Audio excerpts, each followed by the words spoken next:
Son las 8 de la mañana, las 7 en Canarias.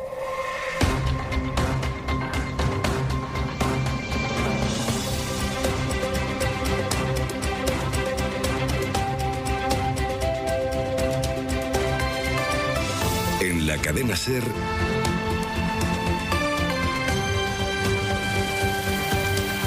Hoy por Hoy. Hola, muy buenos días. La salida del túnel de la pandemia, gracias sobre todo a la vacunación, apuntaba un horizonte de recuperación económica que ahora parece cuestionada por lo que es una de las mayores preocupaciones para la economía, que es la inflación.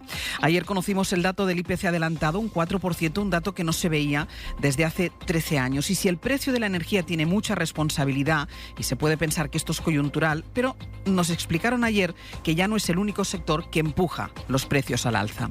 Y hay más. La inflación no es un problema exclusivamente de España. Europa y Estados Unidos se encuentran en la misma situación y la gran pregunta es si esto va a ser algo temporal, como dice el Banco Central Europeo, o si va a durar más de lo que Christine Lagarde vaticina.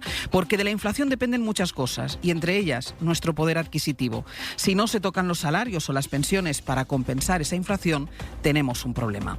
Este es el contexto en el que se tienen que dirimir los muchos debates económicos que tiene ahora mismo abiertos el Gobierno, con el resto de grupos parlamentarios y dentro del propio Ejecutivo. Los presupuestos, la ley de vivienda con esa reclamación de Unidas Podemos para conseguir una bajada del precio de los alquileres, y está también la reforma de las pensiones, con la posición errática, vamos a decir, del Partido Popular, que acuerda una cosa en el Pacto de Toledo y luego se desmarca queriendo precisamente desvincular las pensiones de la inflación.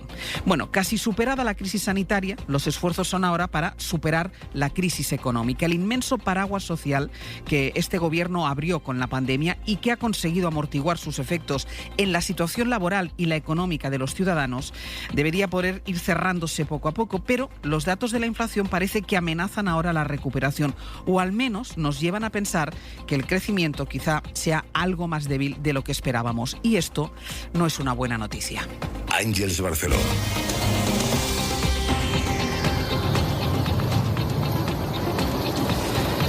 Así se forma un delta. El agua sigue ardiendo en Tazacorte, en La Palma, donde la plataforma que ha levantado la lava del volcán alcanza los 500 metros de ancho. 4.600 vecinos siguen confinados en sus casas por los gases que provoca la lava en contacto con el mar, aunque la calidad del aire es buena. El volcán sigue expulsando magma que ha destruido en total, de momento, 855 casas. La imagen es hasta ahora muy parecida a la de ayer: lava, humo y una gran novedad, ese delta que sigue creciendo sobre el mar. Eric Pastano, buenos días.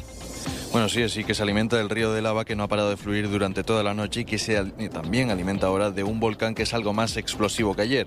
La superficie de ese delta ocupa aproximadamente unos 84.000 metros cuadrados. Está de momento situándose por encima de una zona arenosa y poco profunda que se extiende desde el límite original de la costa y se adentra unos 200 metros al mar. El Instituto Geológico y Minero maneja dos posibles variables: que caiga a partir de ese momento y siga acumulándose, o que colapse una parte de él. Eso en el mar. Mientras tanto, la lava ocupa ya una superficie en tierra de 338 hectáreas y el tremor del volcán se mantiene en los márgenes inferiores de los registrados durante estos días de actividad.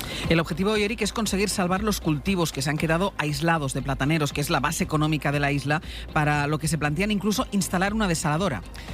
Esa sería la solución más extrema, porque de los cultivos de plátano viven alrededor de la mitad de la población de la isla y la zona aislada es de las más ricas de toda La Palma. Los técnicos deben comprobar aún en qué estado se encuentran las conexiones de agua de esa zona, una parte que está soterrada y otra en superficie. En el caso de que las canalizaciones se encuentren en buen estado, el plan A es impulsar el agua hacia un embalse que permita luego transportar el agua a zonas afectadas. De no ser viable ni esta ni la desaladora de urgencia, también se ha pensado en barcos cisterna. Eric, el sonido que escuchamos de fondo sigue siendo el volcán. Eso es. De hecho, hemos venido a la parte de Tajuya, a la original, donde hacíamos las primeras conexiones para ver este volcán. Desde aquí vemos claramente dos bocas, una desde donde sale y emana la lava, y otra un poco más atrás, de donde vemos los piroclastos y ese fenómeno explosivo del volcán. Hasta luego, Eric. Venga, chao. Volveremos luego a La Palma, que nos sigue ofreciendo la primera imagen y este sonido que estábamos escuchando de un jueves que tendrá por lo demás temperaturas en general agradables en todo el país y lluvias en el Mediterráneo, Jordi. Así es, chubascos que en las últimas horas han afectado el litoral de Cataluña. De aquí irán desapareciendo, pero en cambio ganarán protagonismo ya ahora mismo en la Comunidad Valenciana, también en Baleares. En el resto del país, muchas horas de sol, temperaturas sin grandes cambios, a la espera de un cambio significativo a partir del domingo.